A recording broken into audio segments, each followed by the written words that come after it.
Hello बच्चों, कैसे हो? Myself Deepak Kumar Bora, team physics CLCC कर। Sir I am Neeraj Chasta, team physics CLCC कर। तो बेटा आज हम गुरु नीति में लेके आए हैं टॉपिक। एक तो हम डिस्कस करेंगे electron, photon, photo electric effect, और कुछ क्वेश्चन अपन यहाँ पे मैटर वेव्स के भी डिस्कस करेंगे इसके अंदर। ठीक है, काफी इंटरेस्टिंग टॉपिक है बेटा। मैटर यहाँ पे हम जो मॉडर्न फिजिक्स को हमने यहाँ पे 3 गुरु नीति में डिवाइड किया है। ठीक है, जिसमें फर्स्ट पोर्शन अपन ये डिस्कस कर रहे हैं, बाकी 2 एक्स्ट्रा पोर्शन और भी है, मतलब उसके अंदर भी हम 40 क्वेश्चन डिस्कस करेंगे। ठीक है, तो चलो स्टार्ट करते हैं। काफी अच्छा पोर्शन इसमें, काफी सारे मतलब सबसे इंपॉर्टेंट मान सकते हैं अपन नीट के पर्पज से। इसमें हमेशा लगभग ये मान चलिए 45 में से लगभग 7 से 8 क्वेश्चन इसके अंदर आते हैं बच्चों। ठीक है, तो चलो उसको स्टार्ट करते हैं। पहले अपन क्वेश्चन नंबर फर्स्ट अपन देखते हैं। ये बेटा first question, Millikan's oil drop experiment established that, means Millikan तेल बिंदु विधि से ज्ञात होता है। इस प्रयोग से हम क्या फाइंड करते हैं? इस प्रयोग जो मिलिकन ऑयल ड्रॉप एक्सपेरिमेंट है, इस एक्सपेरिमेंट में ये बताया था कि चार्ज एक क्वांटाइज्ड क्वांटिटी है। मींस जो चार्ज किसी भी पार्टिकल पे चार्ज होता है, इसमें ऑयल ड्रॉप्स पे अलग अलग ऑयल ड्रॉप्स पे चार्ज फाइंड किया गया था इस विधि के अंदर, और देखा गया था कि जो चार्ज आ रहा है, ठीक है, ड्रॉप्स पे जो यहाँ पे चार्ज आपको ऑब्टेन हुआ है, वो चार्ज हमेशा E के इंटीजर मल्टीपल की फॉर्म में था, है ना सर? चार्ज के इंटीजर मल्टीपल में आया था, जितना भी चार्ज पर फाइंड किया। क्वांटाइजेशन कांसेप्ट, और इसी को अपन बोलते हैं Q = NE, मींस चार्ज हमेशा E के इंटीग्रल मल्टीपल की फॉर्म में होता है, मींस हमेशा पूर्णांक की गुणन के रूप में होता है। वो इस एक्सपेरिमेंट में प्रूव किया, ये प्रूव किया गया था। तो इसका आंसर हो जाएगा 4, इलेक्ट्रिक चार्ज इज क्वांटाइज्ड। ठीक है, ये अपन देखते हैं इसमें, electric charge is quantized. Clear? तो चलो अब देखिए इसमें नेक्स्ट क्वेश्चन। तो चलो नेक्स्ट क्वेश्चन देखिए इसके अंदर। देखिए नेक्स्ट क्वेश्चन ये रहा स्क्रीन पर, देखिए sir. When cathode rays strikes on a metal target of high melting point with a very high velocity, then which of the following are produced?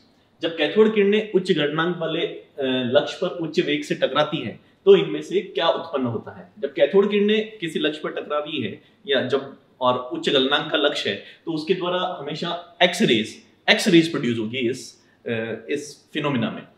तो इसका जो आंसर हमारे पास एक्स हो जाएगा इसका आंसर, एक्स रेज। ठीक है, क्योंकि X ray high energetic waves होती हैं, तो इसलिए इनके प्रोडक्शन के लिए भी हमें हाई एनर्जी के इलेक्ट्रॉन्स की रिक्वायरमेंट होती है। कैथोड रेज का इलेक्ट्रॉन्स है, ठीक है, इलेक्ट्रॉन्स बीम है, उसे कैथोड रे बोलते हैं। उसकी रिक्वायरमेंट होती है क्योंकि एक्स रे की हाई एनर्जेटिक वेव्स होती हैं। ठीक है, तो चलो अब देखें next question. Next question, positive rays are very identical to. तो नाम से चला बच्चों, पॉजिटिव रेज में इसमें चार्ज के साथ पॉजिटिव चार्ज है, तो उसी अकॉर्डिंग चेक करना। जो ऑप्शन दे रखे हैं पॉजिटिव चार्ज किस होते हैं? अल्फा रेज में। अल्फा पार्टिकल पे चार्ज कितना होता है सर? +2 चार्ज। ठीक है, positive charge ionised helium atom रहता है, तो हीलियम। और यहाँ पे देखें बीटा रेज, ये तो नेगेटिव पार्टिकल्स है। ठीक है, गामा रेज इनका कोई चार्ज होता है, फोटॉन्स ही होता है सिंपल। पॉजिटिव रेज हमारी क्या हो जाएगी? अल्फा रेज हो जाएगी। ठीक है, इस तरह पर समझ सकते हैं। Okay, now next question. Next question देखिए sir, which conservation law is obeyed in Einstein photoelectric equation? Einstein की जो हमारी फोटो इलेक्ट्रिक इक्वेशन है, वो कौन सा संरक्षण नियम का पालन करती है? हम लोग ये जानते हैं कि उस फोटो इलेक्ट्रिक इफेक्ट में क्या होता है, फोटोन की कुछ ई ऊर्जा का फोटोन आपतित होता है, कार्यफलन के बराबर ऊर्जा हमारे पास क्या होती है, उस इलेक्ट्रॉन को बाहर आने के लिए चाहिए होती है। ठीक है, और फिर इलेक्ट्रॉन कुछ गतिज ऊर्जा से गति करता है। तो यहाँ पर इस प्रक्रिया में मैंने जहां भी शब्द यूज किया है, मैंने ऊर्जा यूज किया है। ठीक है, ई से आपतित हो रहा है, 5 कार्यफलन के बराबर ऊर्जा वहां पर लगेगी, और कुछ गतिज ऊर्जा से इलेक्ट्रॉन गति करेगा। तो यहाँ पर मूल रूप से जो संरक्षण नियम का पालन होता है, वो ऊर्जा संरक्षण, एनर्जी कंजर्वेशन इस इक्वेशन में हम लोग फॉलो करते हैं। मतलब यहाँ पे टोटल एनर्जी हमेशा कंजर्व। ठीक है, मैं वही यहाँ पे जो फोटोन की टोटल एनर्जी है, उसका यूज कहाँ हो रहा है? यहाँ पे इलेक्ट्रॉन इमिशन में, जिसे हम बोलते हैं वर्क फंक्शन, और जो रिमेनिंग एनर्जी है उसे किससे मिल रही है? इलेक्ट्रॉन को काइनेटिक एनर्जी की फॉर्म में। मींस जो इलेक्ट्रॉन इमिट हो रहा है उसको काइनेटिक की फॉर्म में मिल रही है रिमेनिंग एनर्जी। मींस यहाँ पे टोटल अपन एनर्जी वर्ड यूज कर रहे हैं, मींस एनर्जी कंजर्वेशन फॉलो हो रहा है। ओके, फॉलो होता है, ये टिक कर सकते हैं। Second, energy conservation. Okay, now next question अपन देखें। Next question, a cathode ray emits 1.8 into 10^14 electrons per second, means 1 second में कितने electrons emit हो रहे हैं? when heated, when 400 volt is applied to anode, all emitted electrons reach the anode. The charge on electron is 1.6 into 10^19 coulomb. The maximum anode current is. और जो यहाँ पे current के बारे में इंफॉर्मेशन पूछी है। ठीक है, करंट हम जानते हैं, करंट जो आप जैसे इलेक्ट्रोस्टैटिक का पढ़ते हैं चैप्टर, उस अपन देखते हैं करंट एंड चार्ज में जो रिलेशन होता है। अपन करंट इलेक्ट्रिसिटी पढ़ते हैं, उसमें चार्ज एंड करंट में जो रिलेशन होता है क्या यूज करते हैं अपन? I = Q/T। I is equal to Q upon T, ठीक है। और अपन जानते हैं चार्ज यहाँ पे क्वांटाइज क्वांटिटी है, क्वांटिगत राशि है, जिसकी वैल्यू क्या होती है, Q is equal to Ne, ठीक है, Ne अपॉन T। अब यहाँ पे आपको देखिए इंफॉर्मेशन किसकी दे रखी है, n नंबर ऑफ इलेक्ट्रॉन्स की, या आपको दे रखी है number of electrons 1.8 into 10 power 14, ये नंबर ऑफ इलेक्ट्रॉन्स गिवन है, ठीक है।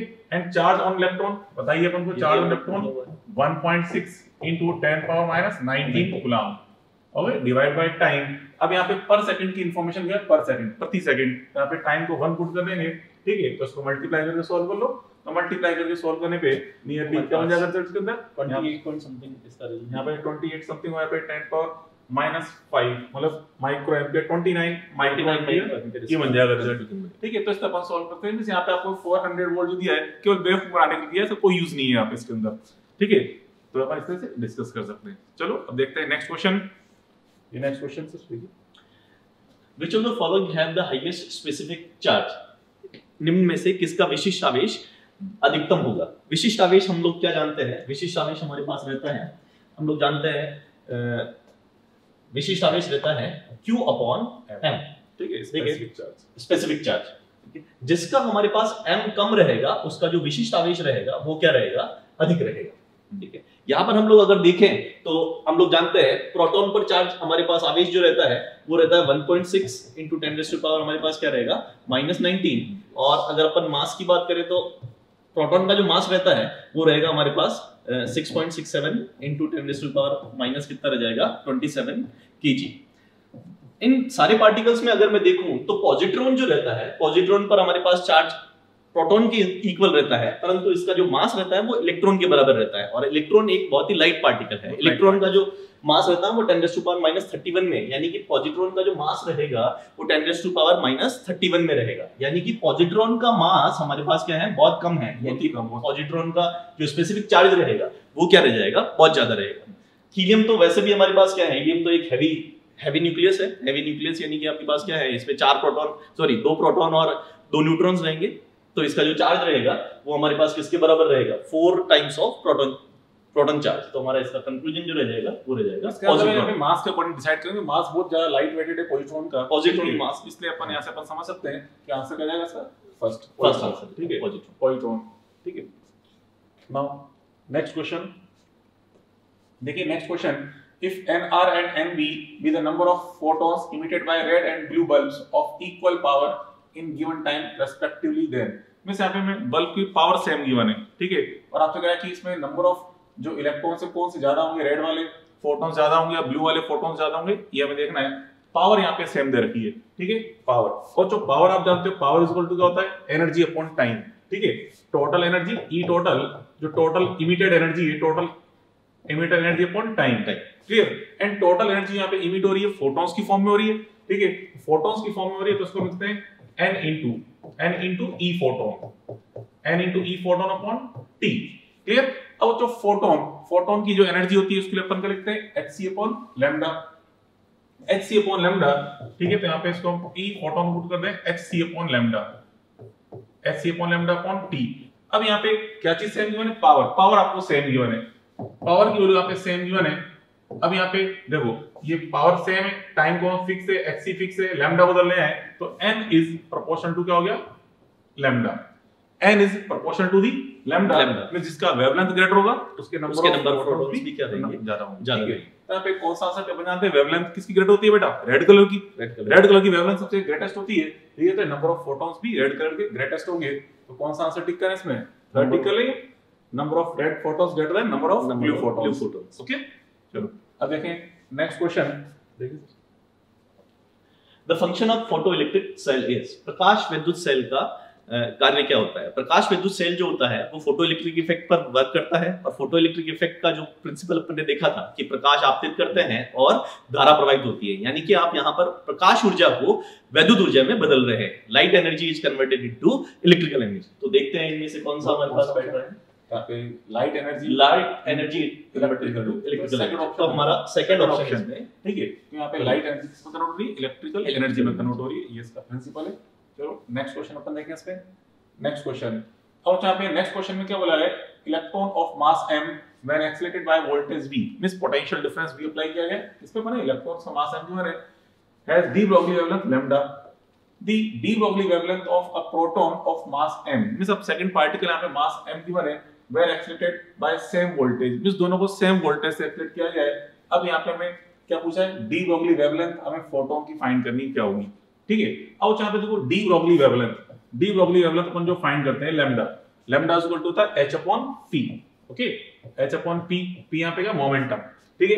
अब यहाँ पे हमें इंफॉर्मेशन वोल्टेज की जरूरत है, इसको पहले एक काम करें, मोमेंटम को हम चेंज करें एनर्जी फॉर्म में, काइनेटिक एनर्जी फॉर्म में। तो यहाँ पे हम जानते हैं p इज इक्वल टू क्या होता है √2 mk, या k तो एनर्जी, e के तो एनर्जी, ठीक, काइनेटिक एनर्जी को e के दोनों से रिप्रेजेंट कर सकते हैं, ठीक है। अब यहाँ पे चार्ज पार्टिकल की माने वोल्टेज v अप्लाई कर रहे हैं, किसी भी q चार्ज पार्टिकल पे v पोटेंशियल डिफरेंस आप अप्लाई करोगे तो काइनेटिक एनर्जी की वैल्यू कितनी इंक्रीज हो जाती है, तो q into v। तो इस e को हम रिप्लेस कर सकते हैं q into v से, ठीक है, h upon √2 m q into capital V, okay.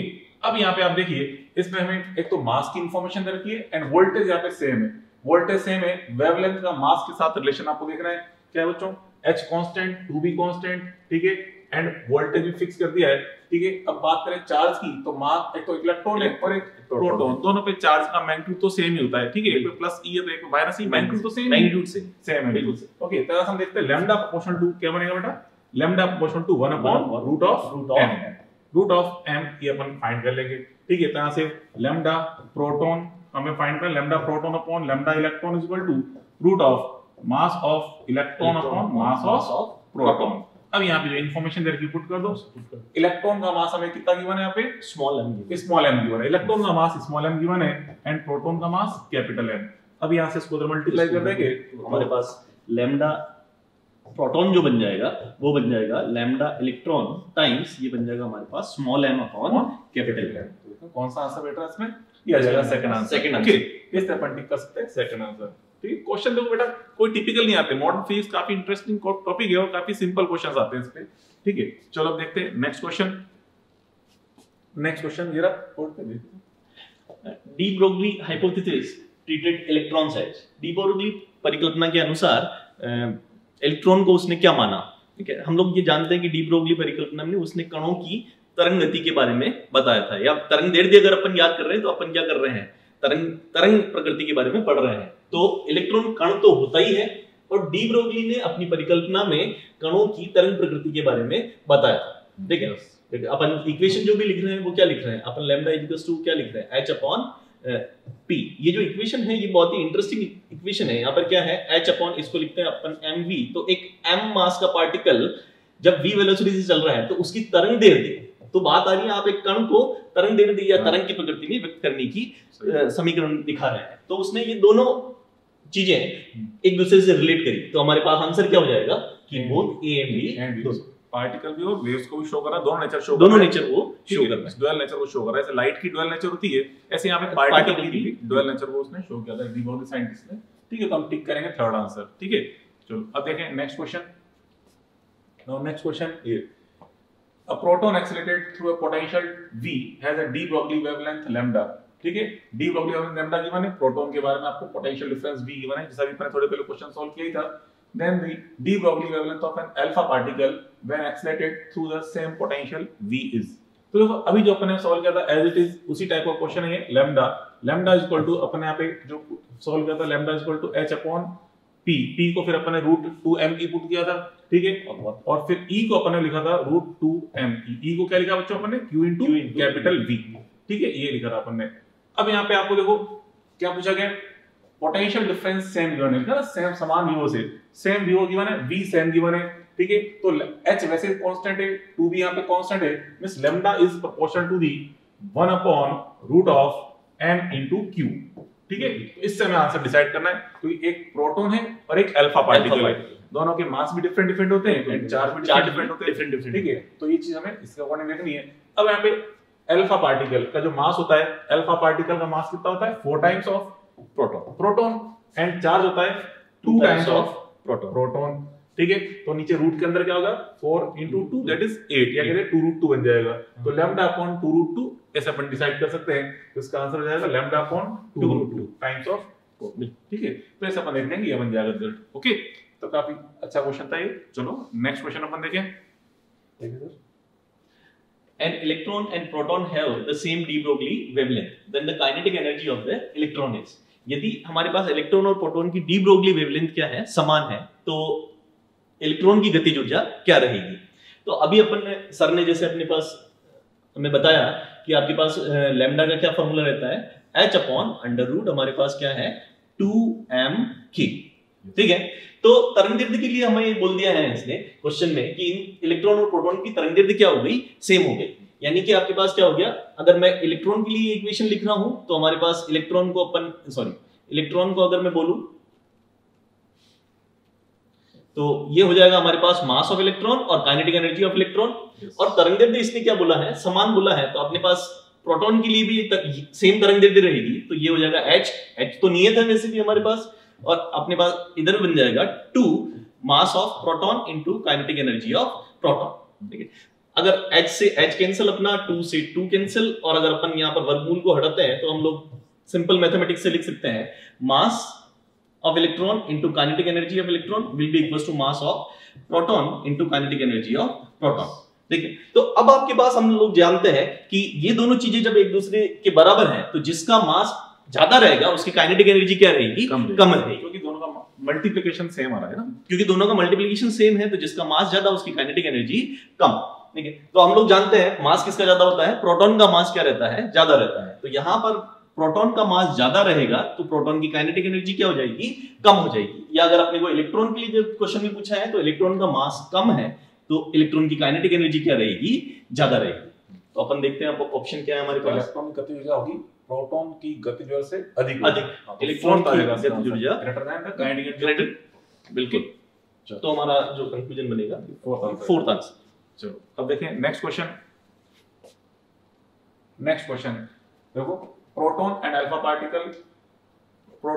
particle are excited through a potential difference of 100 volt, means दोनों को हमने 100 वोल्ट से भी सेम पोटेंशियल डिफरेंस से एक्साइट किया है, ठीक है। The ratio of wavelength associated with the proton to the associated with alpha particle is, ये तो अभी जैसे अपन ने क्वेश्चन देखा था बिल्कुल सेम उसी टाइप का क्वेश्चन है, ठीक है। मैं यहां पे जो अपन लिखा था बेटा lambda is equal to h upon p, फिर p को √2m पुट किया था अपन ने, तो एंड √2me, यहाँ पे 2me, e को हमने क्या लिखा था बच्चों, q into v, ठीक है।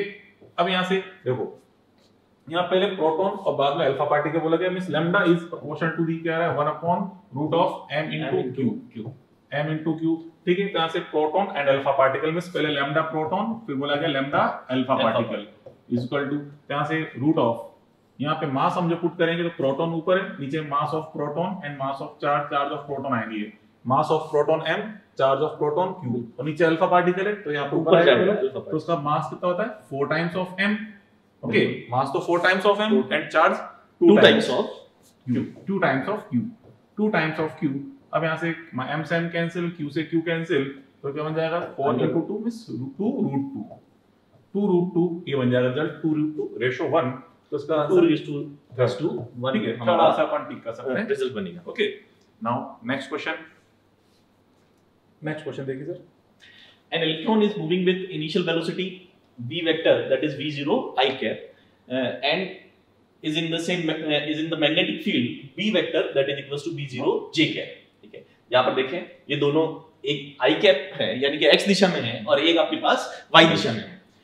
देन डी ब्रोगली वेवलेंथ के लिए बात करनी है। आपके पास यहाँ पर सिचुएशन ये दे रखी है कि ये x दिशा से गति करता हुआ y दिशा के फील्ड में या एक लंबवत मैग्नेटिक फील्ड में एंटर कर रहा है। जब एक इलेक्ट्रॉन या कोई आवेशित कण एक लंबवत चुंबकीय क्षेत्र में गति करता है तो उसका पथ जो रहता है वो वर्ताकार रहता है, सर्कुलर पाथ उसका रहता है, और उसकी जो वेलोसिटी है वो उसकी जो स्पीड है वो चेंज नहीं होती। ऑब्वियसली वेलोसिटी तो चेंज हो ही रही है, सर्कुलर रहेगा तो वेलोसिटी वेक्टर उसका क्या होता जाएगा, चेंज होता जाएगा। तो हमारे पास अगर अपन देखें तो लैम्डा के लिए अगर मैं बात करूं तो लैम्डा हमारे पास क्या रहेगा h अपॉन mv, ठीक है। और आपके पास जो v है उसका मैग्नीट्यूड जो है वो चेंज नहीं हो रहा है।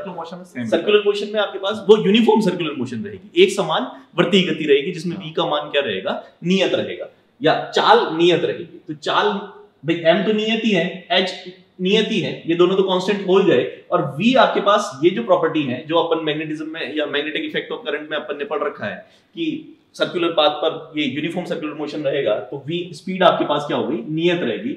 तो जब तीनों राशियां यहाँ पर नियत हो गई हैं तो ये भी क्या हो जाएगा हमारे पास कांस्टेंट बन जाएगा। तो ये कांस्टेंट रहेगा तो हमारे पास लैम्डा क्या रहेगा, फर्स्ट टिक कर सकते हैं रिमेंस कांस्टेंट, डी ब्रॉगली होगा, D Broglie wavelength will be constant, नियत रहती है। आई बस समझ लो। चलो नेक्स्ट क्वेश्चन अपन देखते हैं। Next question if kinetic energy of the particle is increase by 16 times the percentage change in the D Broglie wavelength of particle is.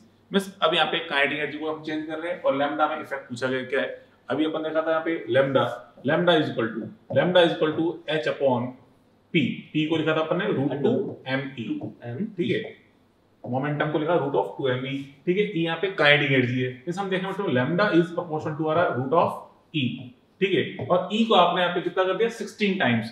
इस e को आप यहाँ पे 16 टाइम्स कर दोगे, 16 टाइम्स, इसका अगर अपन रूट करें तो कितना बन जाएगा 4, ठीक है। मींस लैम्डा डैश की वैल्यू हो जाएगी लैम्डा बाई 4, तो यहाँ पे 16 का रूट करोगे तो लैम्डा डैश लैम्डा बाई 4 हो गया।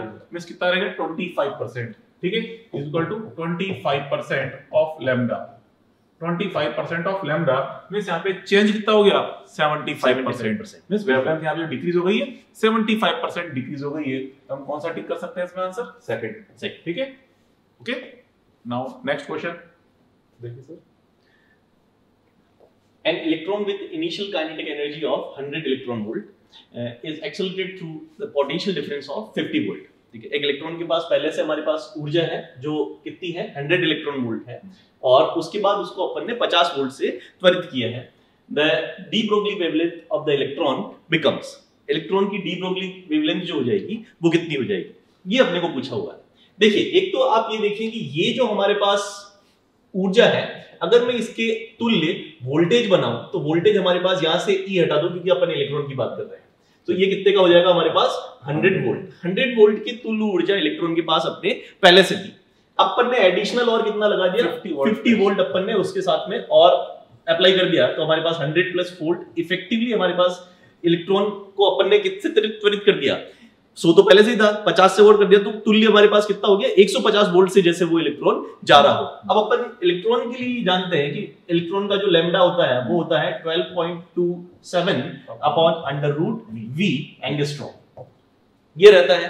तो अगर मैं देखूं इसको तो ये हो जाएगा हमारे पास 12.27 अपॉन कितना हो जाएगा अंडर रूट 150 एंगस्ट्रॉम, ठीक है। 150 अपन जानते हैं 12 into 12 कितना होता है 144 होता है, तो ये थोड़ा सा उससे ज्यादा है, तो ये अप्रोक्सीमेटली ये 12.27 ही बनेगा। देखिए, तो हमारे पास ये वैल्यू 12.27 है, ये वैल्यू भी 12.27 है, तो इनको अपन क्या कर सकते हैं कैंसिल कर सकते हैं, हमारे पास 1 बन जाएगा, तो ये बन जाएगा 1 एंगस्ट्रॉम हमारा रिजल्ट बनेगा। ये अच्छा क्वेश्चन है जिसमें अपन अपने पास ऊर्जा पहले से ही है और फिर अपन ने वोल्टेज अप्लाई किया, तो आपको पहले इस ऊर्जा को किसमें इक्विवेलेंट वोल्टेज में कन्वर्ट करना पड़ेगा, उसके बाद एडिशनल वोल्टेज कितना है, क्योंकि हम जो डी ब्रॉगली वेवलेंथ फाइंड करें उसमें टोटल एनर्जी काम में आती है, तो टोटल पोटेंशियल डिफरेंस अपन देख रहे हैं 150 बन रहा है उसके करस्पॉन्डिंग, ठीक है। चलो अब देखें इसमें नेक्स्ट क्वेश्चन।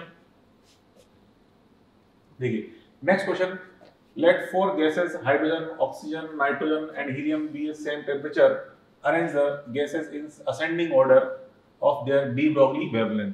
मैं समझो यहाँ पे डिफरेंट गैसेस हैं, सबके मास भी डिफरेंट होंगे, ठीक है, और उनको सेम टेंपरेचर से हम एक्सेप्ट करा रहे हैं, ठीक है, सेम, और यहाँ पे हमें इसको फिर डी ब्रॉगली वेवलेंथ को अरेंज करना है, ठीक है, असेंडिंग ऑर्डर में। तो देखो de Broglie wavelength lambda is equal to अपन जानते हैं h upon p, and p को अपन क्या रखते हैं √2me, h अपॉन √2me, ठीक है, E इज काइनेटिक एनर्जी, ठीक है, h अपॉन p, p को पुट कर दिया √2me। अब जहाँ पे ये गैस मॉलिक्यूल है, गैस मॉलिक्यूल के लिए आप जो टॉपिक पढ़ते हैं काइनेटिक थ्योरी ऑफ गैस, उसमें हम देखते हैं काइनेटिक एनर्जी ऑफ मॉलिक्यूल को हम किसे डिफाइन करते हैं 3/2 kT, सही है सर, बिल्कुल 3/2 kT। तो इस E को अपन 3/2 kT से रिप्लेस कर सकते हैं, means h upon √2m, E को हम पुट कर देंगे 3/2 kT से, 3/2 kT से अपन रिप्लेस कर सकते हैं, ठीक है। तो यहाँ पे 2 से 2 कैंसिल, तो जो रिलेशन बना क्या बनेगा relation h upon √m 3m kT, ये रिलेशन आपको ऑप्ट करना होगा।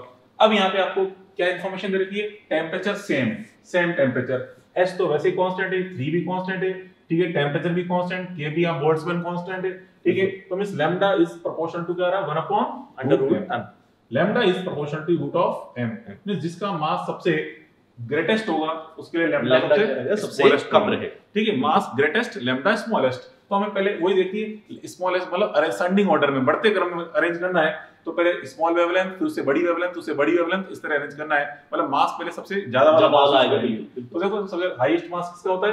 पहले ऑक्सीजन का, उसके बाद नाइट्रोजन का, फिर हीलियम का, फिर हाइड्रोजन का। तो यहाँ पे हम देखें थर्ड ऑप्शन सेटिस्फाई हो रहा है, ठीक है, तो उसको हम थर्ड ऑप्शन को टिक कर सकते हैं यहाँ पे। ओके, चलो अब देखते हैं इस पे नेक्स्ट क्वेश्चन। तो देखिए नेक्स्ट क्वेश्चन देखो sir.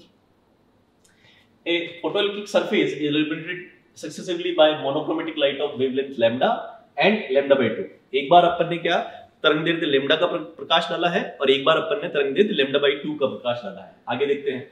The maximum energy of the permitted photoelectrons in the second case, दूसरी बार में जो मैक्सिमम एनर्जी है that is 3 times of the first case। Second time में जो मैक्सिमम एनर्जी बन रही है that is 3 times of the first case। ठीक है। The work function of the surface of the material is, तो आपको कार्यफलन बताना है उस सतह का। सर ये अपन फोटो इलेक्ट्रिक इफेक्ट पर चल रहे हैं। हम लोग ये जानते हैं कि हमारे पास फोटो इलेक्ट्रिक इफेक्ट पर एक सिंपल अगर अपन डायग्राम बनाते हैं तो क्या होता है, यहाँ पर हमारे पास ई ऊर्जा का फोटोन अगर आपतित हो रहा है तो सतह से इलेक्ट्रॉन बाहर आने के लिए जो अपने पास ऊर्जा चाहिए होती है उसको अपन बोलते हैं φ0, जिसको अपन बोलते हैं कार्यफलन। और उसके बाद हमारे पास इलेक्ट्रॉन के पास क्या बचती है? गतिज ऊर्जा बचती है, के इसको लिख सकते हैं।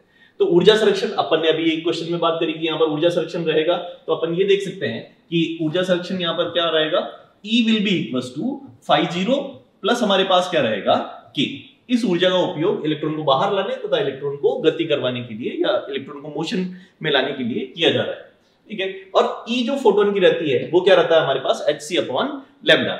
तो मैं पहले वाले केस के लिए इक्वेशन बनाऊं तो E क्या हो जाएगा हमारा hc/λ that is equals to ये रहेगा हमारे पास φ0 प्लस क्या रहेगा काइनेटिक एनर्जी।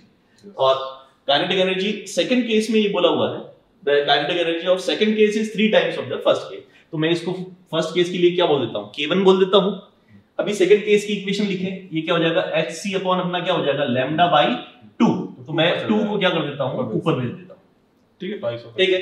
और अपने पास इक्वेशन, अब अपने पास φ0 तो बाहर आने में लगना ही है और यहां पर अपने पास काइनेटिक एनर्जी कितनी हो जाएगी, k2 हो जाएगी। k2 3 टाइम्स बताइए। और k2 को आपको बताया है 3 टाइम्स ऑफ k1।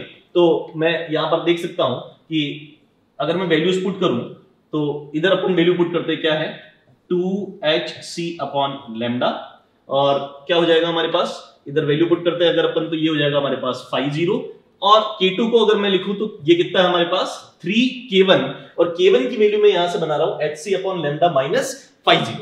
तो मैं सीधा लिख रहा हूं इक्वेशन को, वहां पर आपके पास k1 की वैल्यू कितनी हो जाएगी, यहां पर मैं 3k1 लिखता और k1 इस समीकरण से बन रहा है हमारे पास कितना hc/λ माइनस φ0।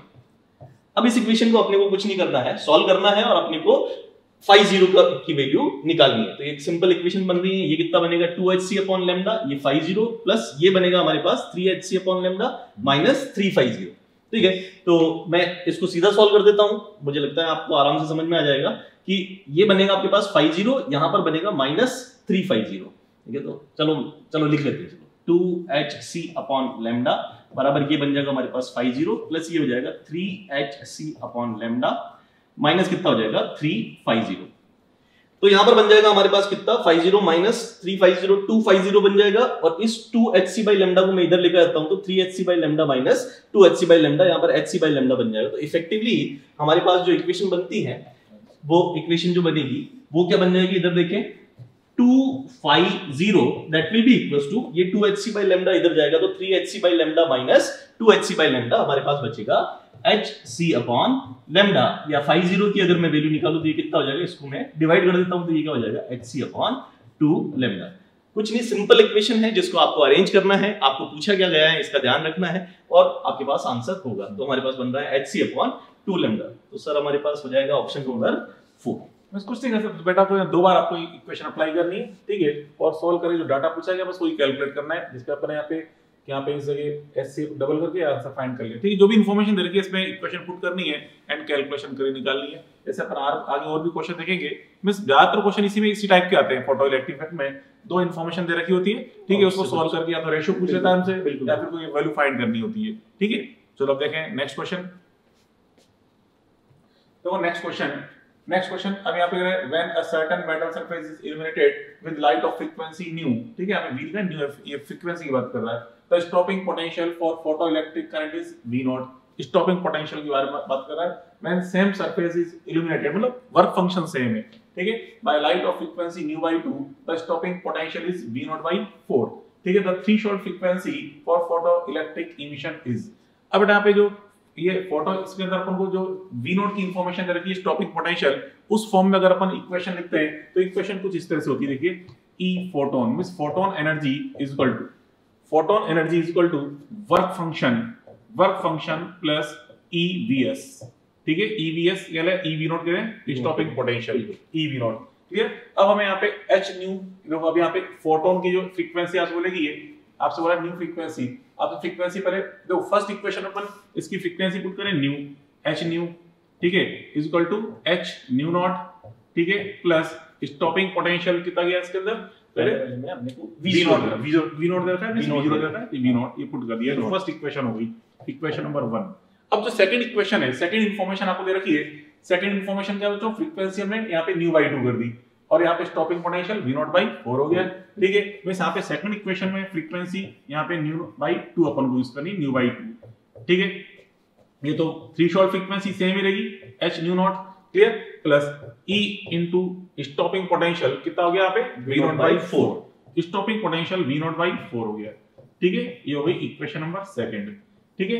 अब यहाँ पे हम देखो इस इक्वेशन में इस V नॉट को यहाँ से एलिमिनेट करेंगे क्योंकि किसी भी ऑप्शन में V नॉट नहीं आ रहा है, ठीक है, इस इक्वेशन में हमें किसको एलिमिनेट करना है, V नॉट को एलिमिनेट करना है, ठीक है, तो V नॉट को एलिमिनेट करके हम यहाँ से क्या फाइंड कर लेंगे, frequency of threshold means V not frequency, तो उसका आप इजीली V नॉट को एलिमिनेट करके सॉल्व करेंगे। ये जो हमारे पास EV नोट बन रहा है, इस EV नॉट की वैल्यू हमारे पास है, ये से भी कर सकते हैं, ऐसे कैसे अरेंज कर EV नॉट की वैल्यू यहाँ से फाइंड कर लो, H nu minus H not और उसको यहाँ पुट कर देंगे, ठीक है, और सॉल्व कर लेंगे, तो इसका आंसर बन जाएगा V बाय 3, ठीक है, तो ऐसे अपन सॉल्व कर सकते हैं। तो देखिए आपसे जैसा मैंने थोड़े पहले कहा था कि क्वेश्चन में दो इंफॉर्मेशन दे रखी होगी, उनको सॉल्व करके हमें जो डाटा फाइंड करना है, पिछला ठीक है, बिल्कुल इसी टाइप से क्वेश्चन हो जाएगा, ओके। चलो देखें नेक्स्ट क्वेश्चन, देखिए sir, The work function of metals is in the range of 2 electron volt to 5 electron volt. अपने पास वर्क फंक्शन या कार्यफलन दिया हुआ है 2 इलेक्ट्रॉन वोल्ट से 5 electron volt. Find which of the following wavelength of light cannot be used for photoelectric effect. ठीक है, इनमें से कौन सा प्रकाश जो है वो फोटोइलेक्ट्रिक इफेक्ट के लिए यूज नहीं किया जा सकता, और आपको ऑप्शंस में जो है वो तरंगदैर्घ्य दी हुई है।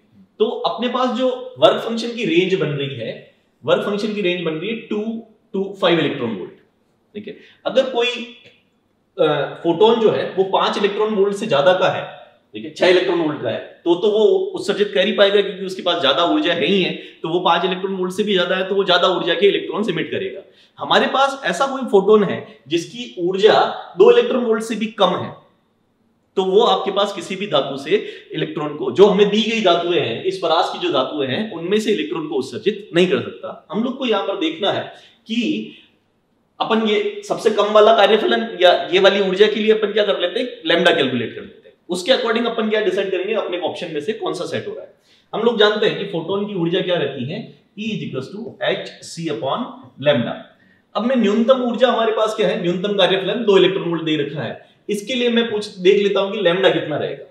ये अपन देखते हैं कि कहां तक की तरंगदैर्घ्य जो है वो उत्सर्जन कर सकती है, अपन इस तरह से देख रहे हैं, ठीक है। तो इसको अपन देख लेते हैं, E की वैल्यू कितनी होगी 2 इलेक्ट्रॉन वोल्ट, इसको अपने को थोड़ा सा इलेक्ट्रॉन में तो दिक्कत है क्योंकि यहाँ पे प्लांक कांस्टेंट भी इलेक्ट्रॉन वोल्ट की फॉर्म में, हाँ ओके गुड, हाँ हमें वैल्यूज, चलो कितना प्यारी सी बात है, आपको सारी चीजें यहाँ पर अरेंज करके दी हुई है।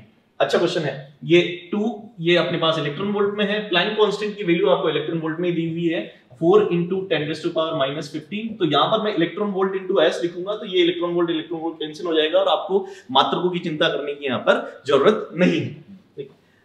इनटू C की वैल्यू भी हम लोग को दे रखा है, ये कितना है 3 × 10⁻, हमारे पास क्या हो जाएगा 8 अपॉन अपने पास क्या हो गया लैम्डा।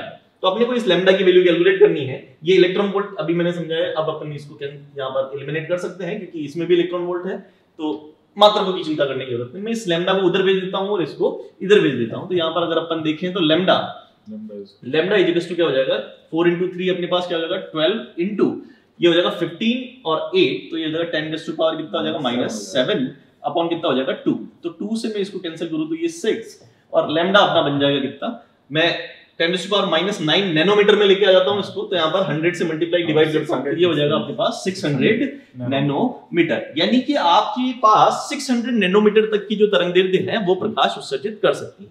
अगर अब आपके पास लैम्डा अगर बढ़ता है तो ऊर्जा क्या हो जाएगी, कम हो जाएगी। यानी कि आपके पास 600 से ऊपर वाली जो भी तरंगदैर्ध्य रहेगी वो आपका फोटो इलेक्ट्रॉन उत्सर्जित नहीं कर पाएगी, क्योंकि उसकी ऊर्जा जो है वो 2 इलेक्ट्रॉन वोल्ट से क्या हो जाएगी, कम हो जाएगी। तो देखिए आपने ऑप्शन में 600 से ज्यादा वाली जो वेवलेंथ है वो कौन सी है, एक ही है, बस ठीक है। ये वाला फोटो इलेक्ट्रिक इफेक्ट के लिए सूटेबल नहीं रहेगा, बाकी सबको मैं आराम से फोटो इलेक्ट्रिक इफेक्ट शो। चलो नेक्स्ट क्वेश्चन देखिए सर। नेक्स्ट क्वेश्चन देखो, photo electric effect can be explained by, प्रकाश को समझाया जा सकता है। तो फोटो इलेक्ट्रिक इफेक्ट को एक्सप्लेन करने के लिए देखो आइंस्टीन ने फोटो इलेक्ट्रिक इफेक्ट को एक्सप्लेन किसने किया था, आइंस्टीन साइंटिस्ट ने। किस बेसिस पे, प्लांक क्वांटम प्रिंसिपल पे, मींस प्लांक का जो क्वांटम सिद्धांत था उसकी सहायता से फोटो इलेक्ट्रिक इफेक्ट की उसने व्याख्या की थी, एक्सप्लेन किया था, जिसके उसको नोबेल प्राइज भी मिला था। ठीक है, तो यहाँ पे उसने किसकी हेल्प ली थी, क्वांटम थ्योरी ऑफ लाइट की, मींस वो फोटोन की हेल्प ली थी। तो उसे बोलते हैं प्लांक प्रकाश के क्वांटम सिद्धांत से उसकी पर ये आंसर भी करेंगे इसमें फोर्स। ओके चलो देखें नेक्स्ट क्वेश्चन।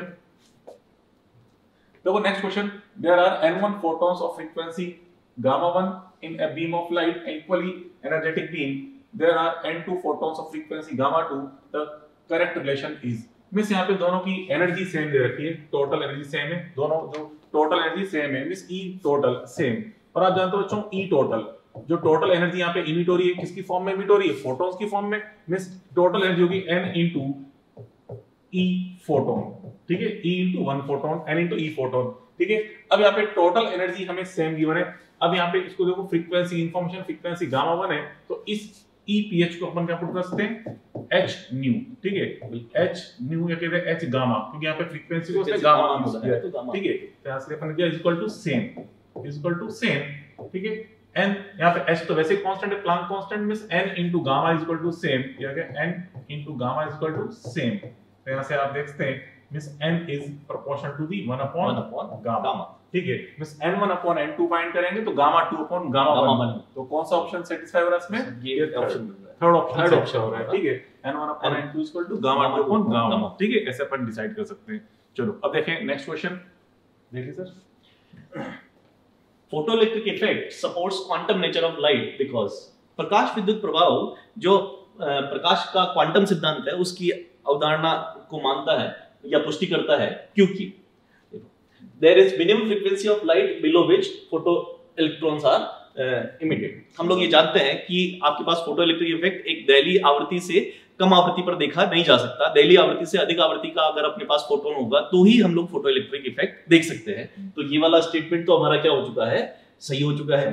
ठीक है, electric charge of photo electrons is quantized. इस स्टेटमेंट को देखें तो ये तो बाद की बात है, इलेक्ट्रॉन इमिट हो गए, ये तो बाद में इलेक्ट्रॉन के बारे में बोल रहा है। इसने फोटो इलेक्ट्रिक इफेक्ट के बारे में अभी तक कुछ नहीं बोला है। इस स्टेटमेंट में हम लोग फोटो इलेक्ट्रिक इफेक्ट की बात नहीं कर रहे हैं, ये तो इलेक्ट्रॉन की बात कर रहा है। स्टेटमेंट तो करेक्ट है, स्टेटमेंट करेक्ट है, बट ये स्टेटमेंट फोटो इलेक्ट्रिक इफेक्ट के बारे में नहीं बोला गया है। और अपनी जो पार्टिकल नेचर है क्वांटम सिद्धांत के लिए ये स्टेटमेंट हमारे पास नहीं है। और maximum kinetic energy of photoelectrons depends only on the frequency of light, not on the intensity।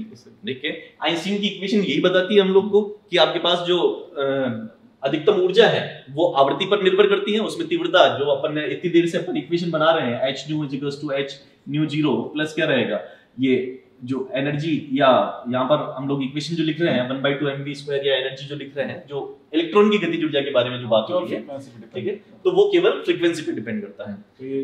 तो ये स्टेटमेंट हमारा क्या हो चुका है, करेक्ट हो चुका है। Even when मॉर्टल surface is faintly illuminated, photoelectric electrons leaves the surface immediately. ये इंस्टेंट प्रोसेस होता है, ये ऐसे धीरे धीरे वाला प्रोसेस नहीं है। जैसे ही लाइट गिरेगी फोटो इलेक्ट्रॉन इमिट हो जाएंगे। तो ये स्टेटमेंट भी हमारा क्या है, सही है। तो ये तीनों स्टेटमेंट जो है वो फोटो इलेक्ट्रिक इफेक्ट की नेचर के लिए है। तो ये फर्स्ट, थर्ड और फोर्थ, ये फर्स्ट। ठीक है, चलो अब देखिए नेक्स्ट क्वेश्चन इस पे। Next question when light falls on a metal surface the maximum kinetic energy of immediate photon electrons depends on. मैं यहाँ पे जो मैक्सिमम काइनेटिक एनर्जी की बात कर रहे हैं, जब ये सर ने बोला कि आइंस्टीन फोटो इलेक्ट्रिक इक्वेशन है, ठीक है, आइंस्टीन फोटो इलेक्ट्रिक इक्वेशन अपन लिखते ही है, E photon is equal to क्या होता है बच्चों, phi nought plus kinetic energy of electron. ठीक है, के मैक्स बोल रहे हैं काइनेटिक एनर्जी ऑफ इलेक्ट्रॉन। यहाँ पे फोटोन में यहाँ पे क्या छुपा हुआ है, फ्रीक्वेंसी h न्यू, ठीक है, is equal to phi nought plus K max. मींस यहाँ पे जो kinetic energy of maximum kinetic energy of electron है, ये केवल किस पे डिपेंड कर रही है, फ्रीक्वेंसी पे डिपेंड कर रही है, इंटेंसिटी पे डिपेंड नहीं कर रही, ठीक है। मतलब फ्रीक्वेंसी को इंक्रीज करेंगे काइनेटिक एनर्जी इंक्रीज होगी, एवरी इलेक्ट्रॉन की काइनेटिक एनर्जी इंक्रीज होगी। हाँ, इंटेंसिटी अपन इंक्रीज करते हैं तो इंटेंसिटी इंक्रीज करने पे नंबर ऑफ इलेक्ट्रॉन्स इंक्रीज होते हैं, ठीक है, उसकी काइनेटिक एनर्जी पे कोई फर्क नहीं पड़ता। और नंबर ऑफ इलेक्ट्रॉन्स इंक्रीज होते हैं तो आप हमसे काइनेटिक एनर्जी के बारे में बात कर रहा है, तो काइनेटिक एनर्जी केवल किस पे डिपेंड कर रही है, फ्रीक्वेंसी पे, ठीक है। इसी इक्वेशन से ही रहा है, तो कौन सा आंसर आएगा इसका, ये frequency of incident light, second option अपन टिक कर सकते हैं। ओके, चलो देखें नेक्स्ट क्वेश्चन, देखिए सर।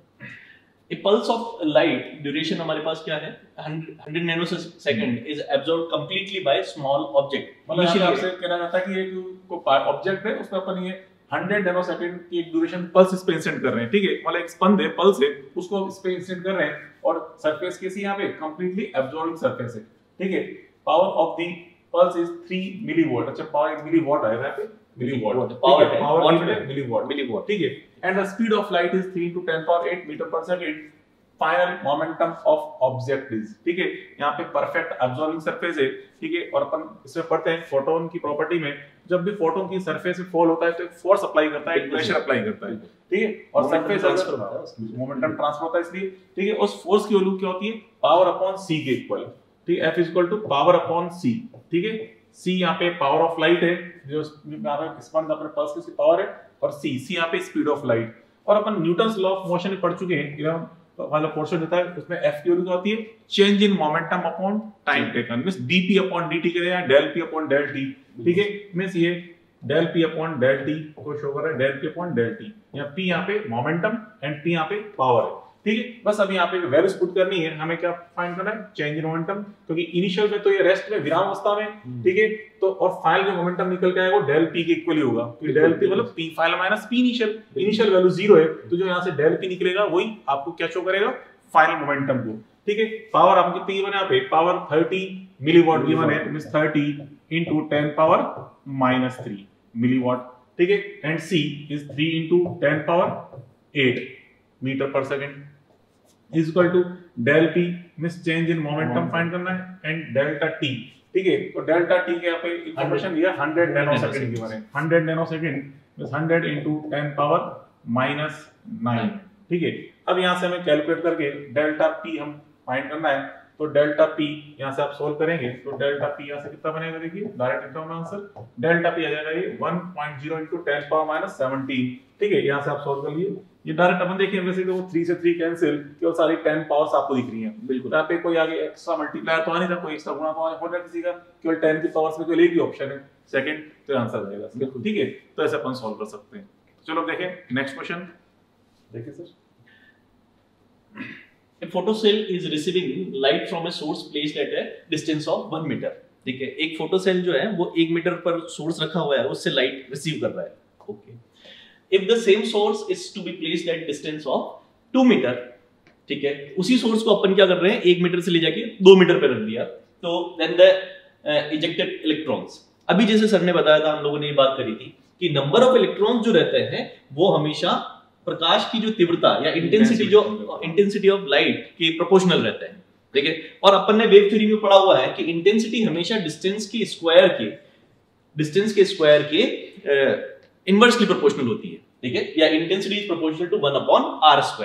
आप लोगों के पास पहले डिस्टेंस जो थी 1 मीटर थी, और अपन ने अब डिस्टेंस कितनी कर ली, 2 मीटर कर दी, तो अपन ने इसकी डबल कर दी, तो डबल करने पर यहाँ पर r की जगह पर क्या हो जाएगा, स्क्वायर। या अगर मैं यहाँ पर इंटेंसिटी की बात करूं तो इंटेंसिटी विल बी या I dash will be equal to पहले वाली इंटेंसिटी अपॉन ये डबल होने की वजह से इंटेंसिटी कितना गुना कम हो जाएगी, हमारे पास 4 गुना कम हो जाएगी। तो नंबर ऑफ इलेक्ट्रॉन्स भी हमारे पास क्या हो जाएंगे, अगर मैं n डैश की भी बात करूं तो n dash will also be reduced by 4 times, या 1/4 हमारे पास नंबर ऑफ इलेक्ट्रॉन्स रह जाएंगे, तो संख्या में 1/4 हो जाएगा। हाँ, नंबर ऑफ इलेक्ट्रॉन संख्या में 1/4 हो जाएंगे, 1/4 in the number. Fourth option satisfy हो रहा है सब, है ना, will be 1/4 of number, 1/4 of the fourth option. अब देखिए नेक्स्ट क्वेश्चन, देखिए नेक्स्ट क्वेश्चन इसमें, अब नेक्स्ट क्वेश्चन बच्चों, in a photoelectric experiment for 4000 angstrom incident radiation, means यहाँ पे सरफेसेस पे जो रेडिएशन फॉल हो रहे हैं उनकी आपको वेवलेंथ गिवन है, तरंगदैर्घ्य गिवन है 4000 angstrom. The potential difference to stop the rejection is 2 volt. ठीक है, मींस यहाँ पे स्टॉपिंग पोटेंशियल मींस निरोधी विभव की बात कर रहा है, कितना है 2 volt. If the incident light is change to 3000 angstrom then the potential required to stop the rejection of electron will be. ठीक है, अब यहाँ पे हमने देखो फ्रीक्वेंसी ऑफ लाइट को हमने वेवलेंथ को हमने यहाँ पे डिक्रीज कर दिया है। वेवलेंथ को डिक्रीज करेंगे तो उससे ई फोटोन, फोटोन एनर्जी क्या हो जाएगी, इंक्रीज हो जाएगी। बिल्कुल, जो इक्वेशन अपन यहाँ लिखते हैं देखिए, E photon is equal to ये होता है phi nought plus E V S stopping potential. ठीक है, स्टॉपिंग पोटेंशियल। अब यहाँ पे चलो हमने यहाँ पे फोटोन की एनर्जी फाई नॉट तो फिक्स है, यहाँ पे आप देखते हैं इस तरह से E V S is equal to E photon minus phi nought. ठीक है, अब अपने यहाँ पे इस ई फोटोन को आप जानते हैं, लिखते हैं hc upon lambda minus of phi nought. अब यहाँ पे हम क्या कर रहे हैं, यहाँ पे हमने वेवलेंथ पहले 4000 थी, अब कितनी कर दी 3000। वेवलेंथ हमने इंक्रीज करी है, तो वेवलेंथ आप इंक्रीज करोगे, सॉरी डिक्रीज करा है, वेवलेंथ आपने डिक्रीज की है, तो ये वैल्यू है, वेवलेंथ आपने क्या किया बेटा, डिक्रीज किया है। तो एक कंप्लीट जो वैल्यू है, ये वैल्यू क्या होगी, इंक्रीज। ये वैल्यू इंक्रीज हो जाएगी, कंप्लीट वैल्यू। अब ये वैल्यू इंक्रीज हो गई है, तो यहाँ से E into VS की वैल्यू भी क्या हो जाएगी, इंक्रीज। मींस VS की वैल्यू इंक्रीज हो जाएगी, स्टॉपिंग पोटेंशियल इंक्रीज हो जाएगा। जो कि पहले आपको 2 वोल्ट गिवन था, अब जो वैल्यू आएगी मोर देन 2 वोल्ट होगी। ठीक है, तो ग्रेटर देन 2 वोल्ट हम यहाँ पे फोर्थ ऑप्शन देख सकते हैं। ओके, तो ये आ गया। चलो देखें नेक्स्ट क्वेश्चन, देखिए sir. The correct curve between the intensity of incident photons and the photoelectric current। ठीक है, प्रकाश विद्युत धारा और आपतित फोटोनों की संख्या में संबंध होता है। हम लोग ये जानते हैं कि हमारे पास धारा या करंट जो रहेगा दैट इज प्रोपोर्शनल टू, या अपन NE अपॉन T बोल सकते हैं इसको। ठीक है, या अगर मैं यहाँ पर इक्विवेलेंसी का साइन लगाऊं तो I क्या होता है हमारे पास, I क्या रहता है हमारे पास, that is delta Q upon T। तो जहां पर आपके पास नंबर ऑफ इलेक्ट्रॉन्स ज्यादा रहेंगे तब आपके पास करंट क्या रहेगी, ज्यादा रहेगी। ठीक है, और अपन ने अभी थोड़ी देर बात करी थी कि इंटेंसिटी ज्यादा होने पर आपके पास नंबर ऑफ फोटॉन्स क्या रहेंगे, नंबर ऑफ इलेक्ट्रॉन्स जो रहेंगे वो क्या रहेंगे, ज्यादा रहेंगे। यानी कि इंटेंसिटी बढ़ने पर, तीव्रता बढ़ने पर आपके पास इलेक्ट्रॉनों की संख्या बढ़ जाएगी, और इलेक्ट्रॉनों की संख्या बढ़ने की वजह से आपके पास धारा बढ़ जाएगी। और ये जो है ये लीनियर रिलेशन रहता है, ये एकदम समानुपाती वाला, क्योंकि धारा ये n के प्रोपोर्शनल और यहाँ पर इंटेंसिटी नंबर ऑफ इलेक्ट्रॉन्स के डायरेक्टली प्रोपोर्शनल रहेगी। तो अपन यहाँ पर ये देख सकते हैं कि अगर आपको धारा पूछी गई है तो धारा सीधी सीधी तीव्रता की क्या रहेगी, इंटेंसिटी की क्या रहेगी, समानुपाती स्ट्रेट लाइन ग्राफ रहेगा इनके बीच में। फर्स्ट तो हमारे पास फर्स्ट ऑप्शन टिक कर सकते हैं, बिल्कुल सही है। चलो अब देखिए यहाँ पे नेक्स्ट क्वेश्चन देखिए। Next question, the slope of V nought V nu curve is equal to V nought बच्चा यहाँ पे स्टॉपिंग पोटेंशियल वो शो हो रहा है, एंड न्यू इज फ्रीक्वेंसी। ठीक है, जैसे अभी हम बार-बार डिस्कस कर रहे हैं, यहाँ पे जो इक्वेशन होती है E photon is equal to phi naught plus EVS। ठीक है, VS को यहाँ पे V नॉट बोला गया है। ठीक है, अब अच्छा यहाँ पे इसमें E फोटोन, इसको आप लिखते हैं H न्यू।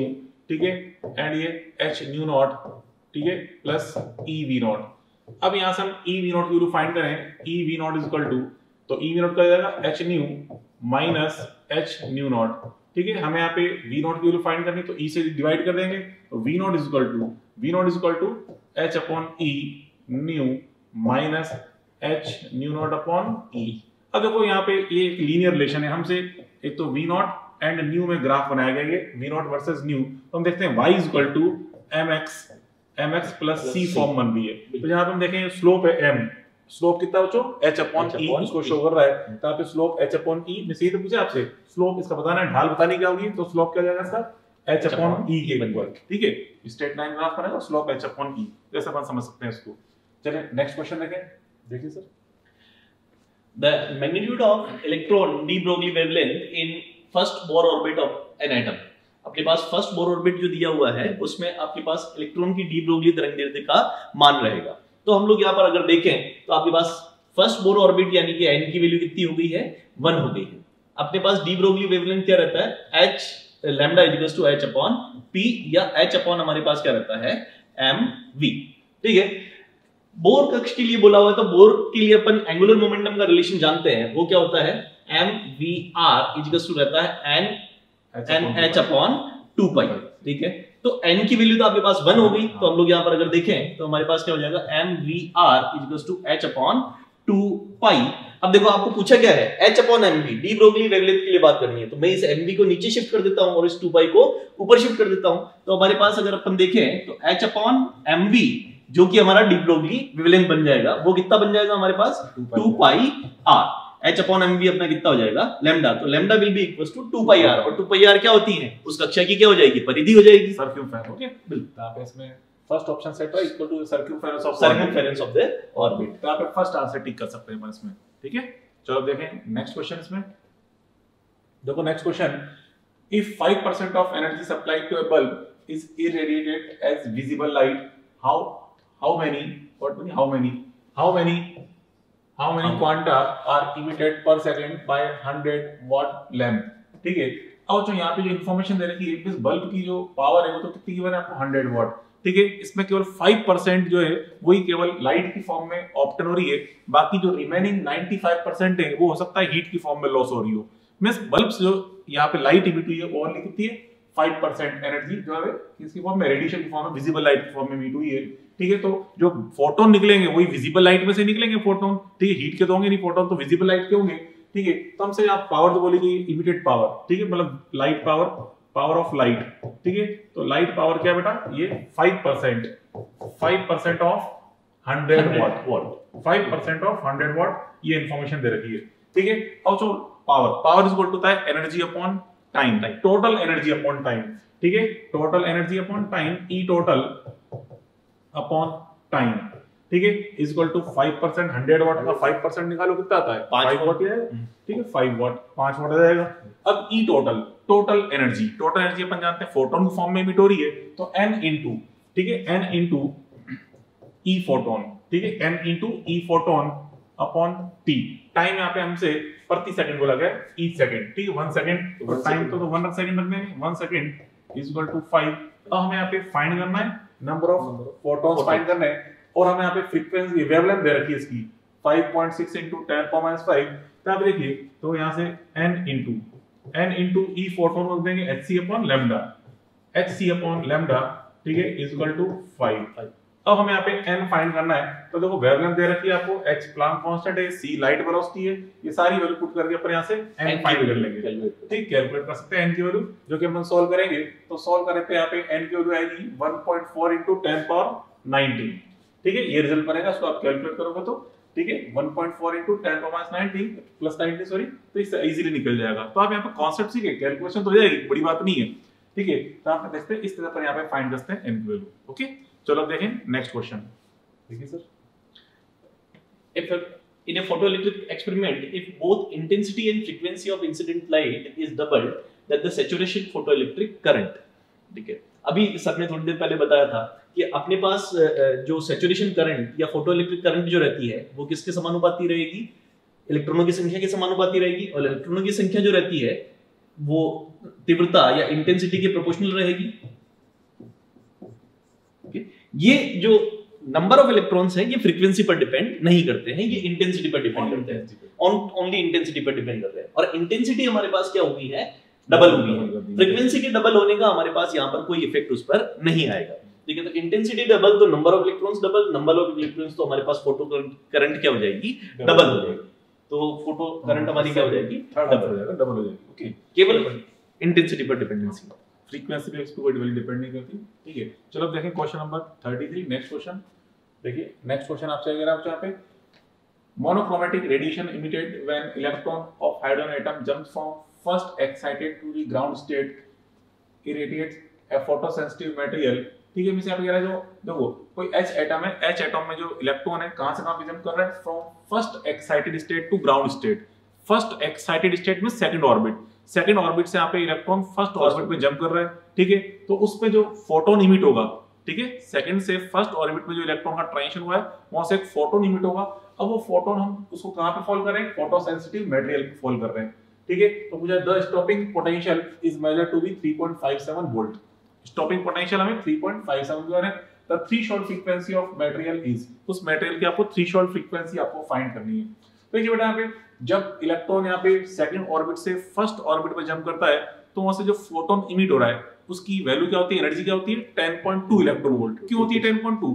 क्यों देखो यहाँ पे जो ग्राउंड स्टेट है, ग्राउंड स्टेट में जो अपन इलेक्ट्रॉन की एनर्जी देखते हैं एच एटम, तो कितनी होती है -13.6 इलेक्ट्रॉन वोल्ट। बताइए वो आपको -13.6 इलेक्ट्रॉन वोल्ट। एंड जो सेकंड ऑर्बिट है उसमें वैल्यू होती है -3.4 इलेक्ट्रॉन वोल्ट। इसका जो डिफरेंस है, क्योंकि इलेक्ट्रॉन सेकंड से फर्स्ट में जंप हुआ है, तो जो यहाँ का एनर्जी डिफरेंस है वो कितना है 10.2। इस एनर्जी डिफरेंस के इक्वल यहाँ पे एक फोटोन इमिट होगा 10.2। तो जो फोटोन की एनर्जी है, हम जानते हैं यहाँ पे जो रिलेशन अपन यूज करते हैं, ई फोटोन इज इक्वल टू, ठीक है, फोटो इलेक्ट्रिक इफेक्ट में ई फोटोन इज इक्वल टू क्या होता है, फाई नॉट प्लस ईवीएस। तो हमसे यहाँ पे क्या पूछा है, यहाँ पे स्टॉकिंग पोटेंशियल गिवन है EVS, ठीक है, ये अप्लाई कर रहे हैं। तो अभी अपने का फोटोन एनर्जी कितनी आई 10.2 इलेक्ट्रॉन वोल्ट, ठीक है। फाई नॉट हमें कितना गिवन है 3.57, ये स्टॉपिंग पोटेंशियल है सर। ओके फाई नॉट हमें कैलकुलेट करना है, ठीक है। यहाँ पे देखो फाई नॉट, ठीक है, फाई नॉट प्लस EVS, ठीक है, EVS स्टॉपिंग पोटेंशियल हमें कितना गिवन है यहाँ पे 3.57, तो 3.57 इलेक्ट्रॉन वोल्ट, ठीक है। तो यहाँ पे फाई नॉट हम कैलकुलेट करेंगे, फाई नॉट, ठीक है, इसमें से उसको माइनस कर लेंगे तो क्या मिल जाएगा आपको, फाई नॉट मिल जाएगा। अब कैलकुलेशन में ध्यान दें, समझे क्या हो रहा है यहाँ पे, फाई नॉट अपन ने कैलकुलेट कर लिया। अब हमसे पूछा इसकी थ्रेशोल्ड फ्रीक्वेंसी पूछा है, तो फाई नॉट यहाँ से ऑप्ट हो गया। अब इस फाई नॉट को हम क्या रिप्लेस कर सकते हैं, h न्यू नॉट, ठीक है, h न्यू नॉट रख देंगे, ये वैल्यू पता ही से आपको, तो यहाँ से कैलकुलेट करके अपन क्या निकाल लेंगे, न्यू नॉट, h को डिवाइड करेंगे। हाँ ये ध्यान ना, यहाँ पे जो वैल्यू आ रही है इलेक्ट्रॉन वोल्ट में आ रही है, उसको पहले आपको जूल में चेंज करना पड़ेगा। क्या चेंज करेंगे जूल में, 1.6 into 10⁻⁻19 से मल्टीप्लाई करके जूल में कन्वर्ट हो जाएगा, ठीक है। तो यहाँ से इसको सॉल्व करें तो उसमें क्या बनता है आंसर इसका, इसको कैलकुलेट करके देख लेंगे, अगर अपन कैलकुलेट करेंगे तो ये 1.6 से बनता है इसका आंसर 1.6 into 10⁻15, ठीक है। अगर रिजल्ट कैलकुलेशन आप इजीली कर सकते हैं, कांसेप्ट जो है ये मेन पॉइंट है, ठीक है, मेन चीज समझे, पर मेरी भावना को समझे क्या कह रहा हूं आपको। बिल्कुल सर। तो यहाँ देखो इसके अंदर फाई नॉट यहाँ पे कैलकुलेट किया, न्यू नॉट 1.6 into 10⁻15 हर्ट्ज, ये अपन ऑब्टेन कर सकते हैं, ठीक है। चलो अब देखें नेक्स्ट क्वेश्चन, देखिए sir. When photons of energy h nu fall on the aluminum plate of work function E0, ठीक है, आपके पास फोटोन की ऊर्जा एनर्जी कितनी है h nu है, और वर्क फंक्शन E0 दिया हुआ है। Photo electrons of maximum kinetic energy ER ejected, ठीक है। तो आपके पास जो फोटो इलेक्ट्रॉन इमिट हो रहे हैं उनकी ऊर्जा कितनी है हमारे पास, k गिवन है, ठीक है। If the energy of the radiation is doubled then maximum kinetic energy of the ejected photons will be. तो अब आपके पास अगर जो हम लोग फ्रीक्वेंसी को क्या कर रहे हैं, डबल कर रहे हैं, आवृत्ति को अपन दुगुना कर रहे हैं, तो आपके पास जो अब फोटो इलेक्ट्रॉन्स निकल रहे हैं उनकी मैक्सिमम काइनेटिक एनर्जी कितनी रहेगी। वही कॉन्सेप्ट अपन ने सर ने जैसे बताया, दो इक्वेशन बनानी है, कंपैरिजन करना है। तो बस पहले देख लेते हैं अपने पास पहले एनर्जी कितनी हो जाएगी h न्यू।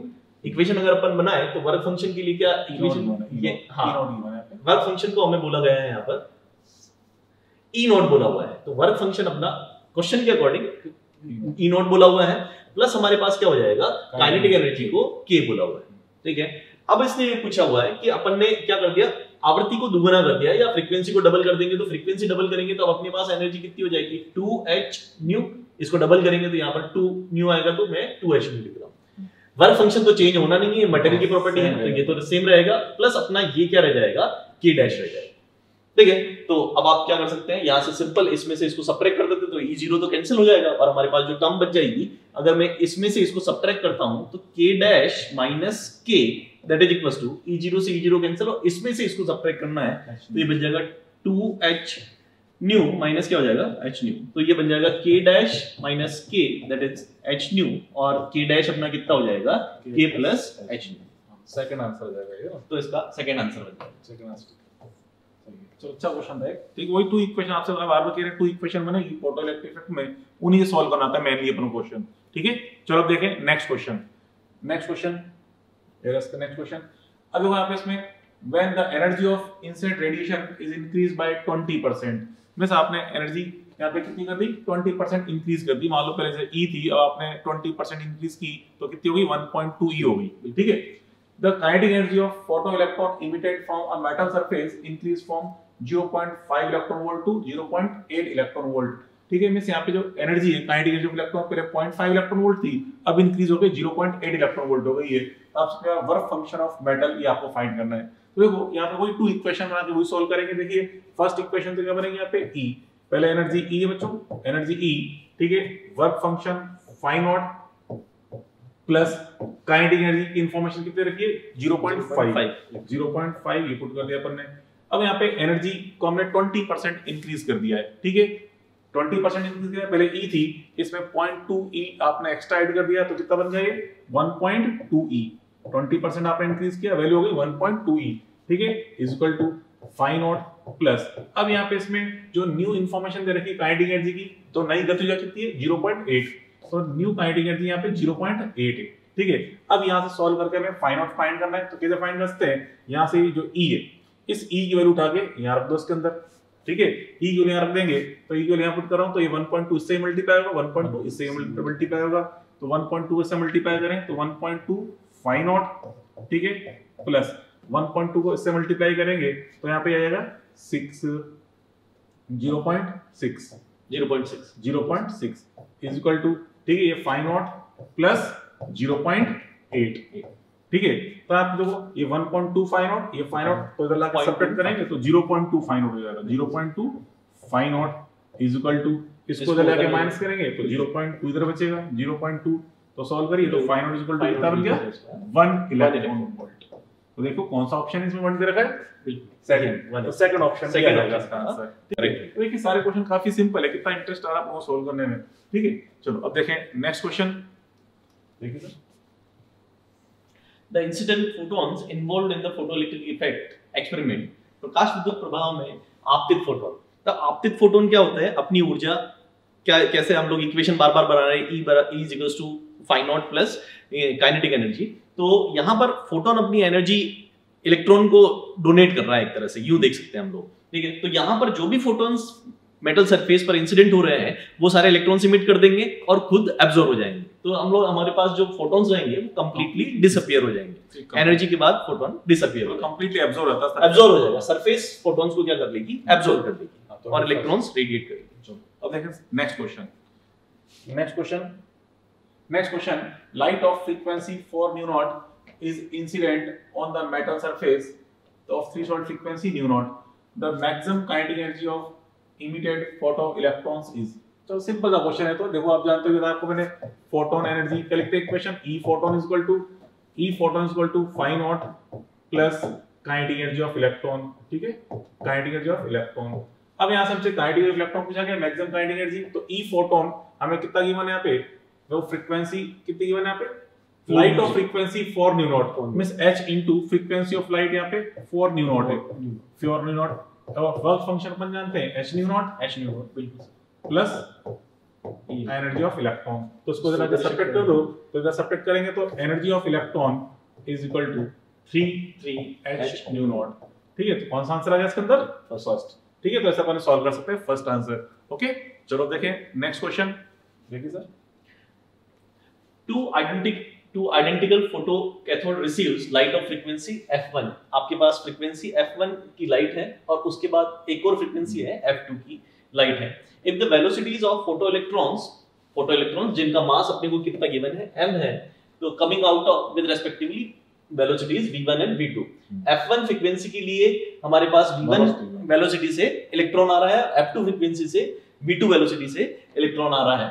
देन तो अच्छा, v और f में अपने को क्या बताना है, रिलेशन बताना है। तो वही इक्वेशन अपनी इतनी देर से अपन बात कर रहे हैं, E photon that will be equals to phi 0 plus क्या हो जाएगा हमारे पास काइनेटिक एनर्जी। अब इतनी देर अपन काइनेटिक एनर्जी की बात कर रहे थे, अब आपके पास वेलोसिटी होगी तो काइनेटिक एनर्जी कितनी रहती है 1/2 mv²। तो पहले केस के लिए अगर अपन बात करें, और ये E कितना रहेगा अपना, E क्या रहेगा h न्यू, या फ्रीक्वेंसी अगर f बोला हुआ तो इसको अपन hf बोल देंगे। तो पहली इक्वेशन अगर मैं लिखूं तो hf1 that is equals to phi 0 plus ये हो जाएगा 1/2 m v1 स्क्वायर, ओके सही।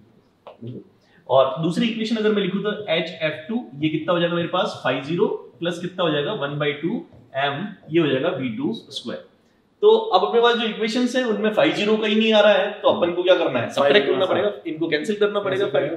तो इसको कैंसिल करेंगे तो मैं इसमें से इसको सब्ट्रैक्ट कर देता हूं, यहाँ पर ये दोनों कैंसिल हो जाएंगे। देखो इक्वेशन में डायरेक्ट कंबाइन करता हूँ, आप समझ सकते हैं इजीली। 1/2 m को मैं कॉमन ले लेता हूँ, 1/2 m कॉमन, यहाँ पर बन जाएगा मेरे पास v1 square minus v2 square is equals to, इधर बच जाएगा h f1 माइनस f2। ठीक है। और इसको अगर मैं और अरेंज करूं तो 2 को भी इधर भेज देता हूं, m को नीचे भेज देता हूं, तो मेरे पास क्या हो जाएगा v1 square minus v2 square that will be equals to 2h upon क्या हो जाएगा m f1 माइनस f2। देखिए कौन सा आंसर हो रहा है हमारा, इसमें सेकंड आंसर मैच कर सेकंड आंसर अपना सेकंड मैच आप कर सकते हैं। ठीक है, तो इस तरह अपन को सॉल्व कर सकते हैं। आप बार-बार देखिए बेटा, हर क्वेश्चन में यहाँ पे 2 इक्वेशंस का यूज हो रहा है, सॉल्व करके अपन जो रिजल्ट हमसे पूछा गया है वो फाइंड कर रहे हैं। ठीक है, चलो अब देखें नेक्स्ट क्वेश्चन इसमें। नेक्स्ट क्वेश्चन, तो जो next question, which of the following figure represent variation of particle momentum and the associated D Broglie wavelength. Means momentum and D Broglie wavelength में रिलेशन पूछा है, ग्राफ पूछा है। तो सिंपल क्वेश्चन आप जानते हैं, lambda de Broglie wavelength is equal to होता है h अपॉन p।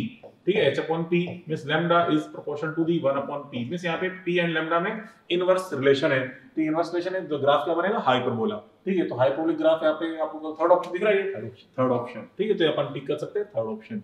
ओके, चलिए देखिए नेक्स्ट क्वेश्चन देखें। देखिए sir, the frequency and work function of the incident photon are nu है ये and phi 0.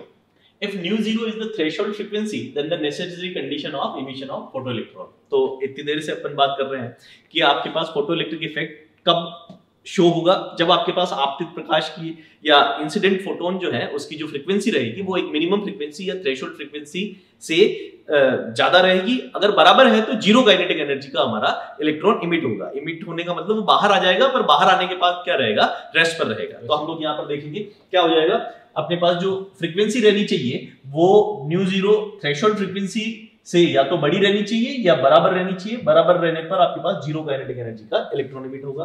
बिल्कुल, ये थर्ड ऑप्शन आ जाएगा इसका। ठीक है, बस यहाँ पे जो आपतित फोटोन है उसकी फ्रीक्वेंसी होनी चाहिए, यहाँ पे धेर्य आवृत्ति ज्यादा होनी चाहिए, थ्री शॉर्ट फ्रीक्वेंसी से ग्रेटर होनी चाहिए।